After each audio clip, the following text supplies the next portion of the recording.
వెంకటేశ. ఉదయాన్నే లేచి పేపర్ చూస్తే ఆడపిల్లల మీద యాసిడ్ దాడులు, గవర్నమెంట్ ఉద్యోగుల మీద ఏసీబీ దాడులు, ఎలా చెడగొట్టాలని కుట్రలు కుతంత్రాలు. పూర్వం ఎవరైనా ఇల్లు కట్టుకుంటుంటే నలుగురు 4 రాళ్లు వేసి సహాయం చేసేవారట. ఇప్పుడు ఎవడైనా ఇల్లు కట్టుకుంటుంటే నలుగురు 4 పిటిషన్లు వేసి ఆపేయడానికి చూస్తున్నారు. ఇలా ఎక్కడ చూసినా నెగిటివిటీ నెగిటివిటీ నెగిటివిటీ. ఒక రోజు నాకు డౌట్ వచ్చింది. ఇలాంటి రోజుల్లో ఎలాంటి కల్మషం లేకుండా ఓల్డ్ మోడల్ బ్రతికి బట్ట కట్టగలడా అని.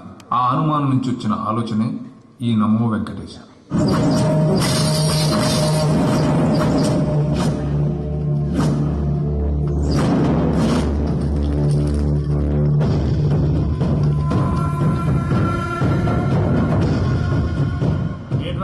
లెక్క చూడకుండా దిక్కులు చూస్తున్నావేంటి? చూడండి గురువు గారు, ఆయిల్ పట్టిన అడవి పందిలా ఉన్నాడు. కోస్తే కర్నూలు మొత్తం సరిపోతాడు. వీడికి ఆ బంగారు బొమ్మ లాంటి పిల్లతో పెళ్ళంట. ఏం కాంబినేషన్ అండి ఇది? కాంబినేషన్స్ మనం ఫిక్స్ చేసుకుంటే సరిపోతేంట్రా, ఆ పైవాడు ఫిక్స్ చేయొద్దు. ఏంటి చెప్తారు? అవతల వాళ్ళు పెళ్లికి ఏర్పాట్లు చేసుకుంటుంటే. ఓ అబ్బో, రామాయణంలో రావణాసురుడు కూడా సీతమ్మ వారిని తీసుకెళ్లి ఇంతకంటే బందోబస్తు ఏర్పాట్లు చేశాడు. చివరికి ఏమైంది? రాముడి చేతిలో తుక్కు తుక్కయ్యాడు. ఏవో పురాణాలు చెప్తూ ఉంటారు. సరే, ఈ యాంబియన్స్ కు తగ్గ రిఫరెన్స్ చెప్తాను. ఒక్కడి సినిమా చూసావు కదా? చూశాను. భూమికను పెళ్లి చేసుకోవడానికి ప్రకాశ్ రాజు నానా పాపాలు చేశాడు. క్లైమాక్స్ లో ఏమైంది? మహేష్ బాబు చేతిలో మట్టి కలిశాడు. అయితే ఇప్పుడు ఏమంటారు? స్త్రీకి ఇష్టం లేకుండా పురుషుడు పెళ్లి చేసుకోవాలనుకుంటే అది జరగదు. అయితే ఇది జరగదా? అయ్యారు పూజమ్మ గారు కనబడట్లేదు. అయ్యారు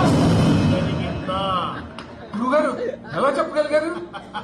ఫార్ములా రామానుజం. ఒక్క నిమిషం గురుగారు, మనకు తెలిస్తే చెప్పేస్తారా? ముందు నేను చెప్పేది వినండి. మా గురుగారు మామూలుడు కాదు. కళ్ళ ముందు తిరిగే కల్కి భగవాన్, కాలజ్ఞానం తెలిసిన వీరబ్రహ్మం గారు, 6th సెన్స్ ఉన్న సాయిబాబా ఇలాంటి ఏదో జరుగుతుందని ఆయన ముందే చెప్పారు. పదండి, ఆయన కాళ్ళకి నమస్కారం చేసుకుందాం. రండి బాబు.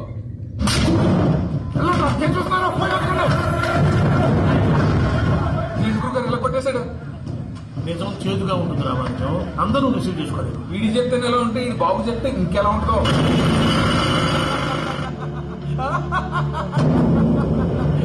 చంద్రనాయుడు, నీకు నచ్చిందల్లా కావాలంటే ఎట్టా కుదురుతాయా?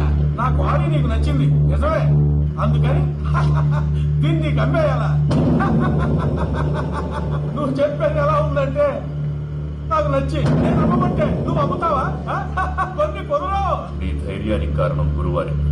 వాడు జైల్లో ఉన్నాడు. పులి జైల్లో ఉండొచ్చు, పులి పిల్లలు అంటే ఆయన మనుషులు బయట ఉన్నావు. హలో సూరి, అమ్మాయి గారు ఇంట్లో పారిపోయారు. అయితే పూజం గారి ఇంటి పారిపోయారు. ఇంట్లో ఆడవాళ్ళే కంట్రోల్ చేయలేనాడు, మనల్ని కంట్రోల్ చేస్తాడంటరా.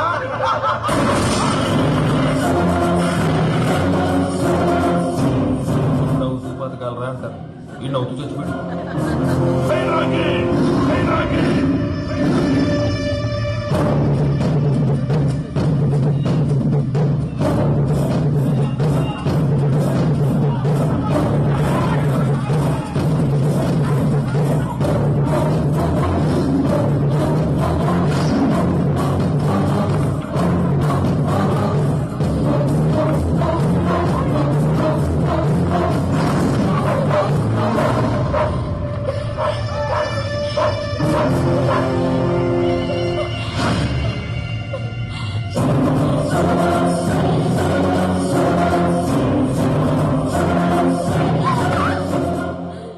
నా గురించి నీకు కొంచెమే తెలుసు.